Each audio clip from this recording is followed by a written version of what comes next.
Jésus se mettait en route quand un homme accourut vers lui, se mit à genoux et lui demanda « Bon maître, que dois-je faire pour avoir en héritage la vie éternelle ?» Jésus lui dit « Pourquoi m'appelles-tu bon? Personne n'est bon sinon Dieu seul.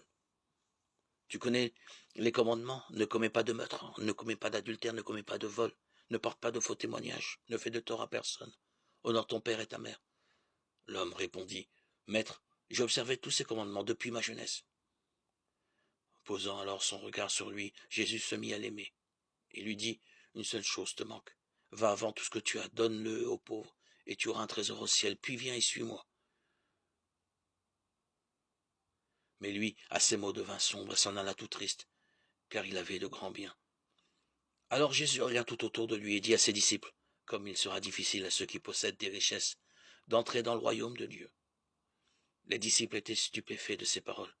Mais Jésus reprend, mes enfants, comme il est difficile d'entrer dans le royaume de Dieu, il est plus facile à un chameau de passer par le trou d'une aiguille qu'à un riche d'entrer dans le royaume de Dieu. De plus en plus déconcertés, les disciples se demandaient entre eux, mais alors, qui peut être sauvé? Jésus les regarde et répond, pour les hommes cela est impossible, mais pas pour Dieu, car tout est possible à Dieu. Pierre se mit à dire à Jésus, voilà que nous avons tout quitté pour te suivre.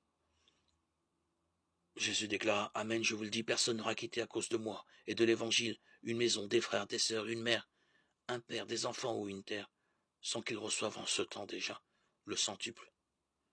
Maison, frères, sœurs, mère, enfants et terre, avec des persécutions, et dans le monde à venir, la vie éternelle. Beaucoup de premiers seront derniers, et les derniers seront les premiers. Marc 10, 17, 31.